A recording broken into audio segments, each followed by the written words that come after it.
മൂവാറ്റുപുഴ ജില്ലാ രൂപീകരണത്തിനായി delimitation commission കൊണ്ടുവരുമെന്ന് മുഖ്യമന്ത്രി വി.ഡി. സതീശൻ. മൂവാറ്റുപുഴ നഗരസഭ സംഘടിപ്പിക്കുന്ന ത്രിവേണി ഓണാഘോഷം ഉദ്ഘാടനം ചെയ്ത് സംസാരിക്കുകയായിരുന്നു മുഖ്യമന്ത്രി.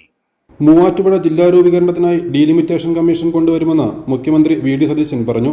മൂവാറ്റുപുഴ നഗരസഭ സംഘടിപ്പിക്കുന്ന ത്രിവേണി ഓണാഘോഷം ഉദ്ഘാടനം ചെയ്ത് സംസാരിക്കുകയായിരുന്നു മുഖ്യമന്ത്രി. മൂവാറ്റുപുഴയുടെ എല്ലാ സങ്കടങ്ങളും വിഷമങ്ങളും മാറ്റുമെന്നും മുഖ്യമന്ത്രി കൂട്ടിച്ചേർത്തു.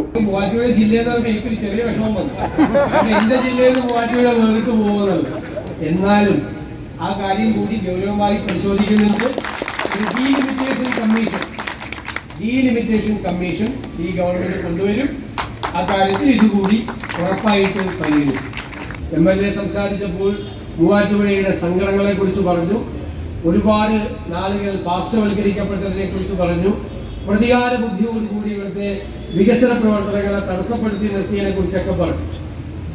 ഒറ്റ വാചകം മാത്രമേ ഞാൻ പറയുന്നത്, എല്ലാ സങ്കടങ്ങളും എല്ലാ വിഷമങ്ങളും മാറ്റും. മൂവാറ്റുപുഴ പ്രൈവറ്റ് ബസ് സ്റ്റാൻഡിൽ നടന്ന ചടങ്ങിൽ മാത്യു കോളിനാടൻ MLA അധ്യക്ഷനായിരുന്നു. ഇടുക്കി MP ഡീൻ കുര്യാക്കോസ്, നഗരസഭാ ചെയർപേഴ്സൺ ജോയ്സ് മേരി ആന്റണി, മുൻ MLA-മാരായ ജോണി നെല്ലൂർ, ജോസഫ് വാഴക്കൻ, നഗരസഭാ vice chairman Abdul Salam, convener PP Eldhose, മുൻ നഗരസഭാ ചെയർമാൻ MA നസീർ, മുൻ ചെയർപേഴ്സൺ മേരി ജോർജ് തോട്ടം, സാബു ജോൺ, S മജീദ്, പ്രതിപക്ഷ നേതാവ് മജീദ് മങ്ങാടൻ, സ്റ്റാൻഡിംഗ് കമ്മിറ്റി അംഗങ്ങൾ, കൗൺസിലർമാർ തുടങ്ങിയവർ പങ്കെടുത്തു.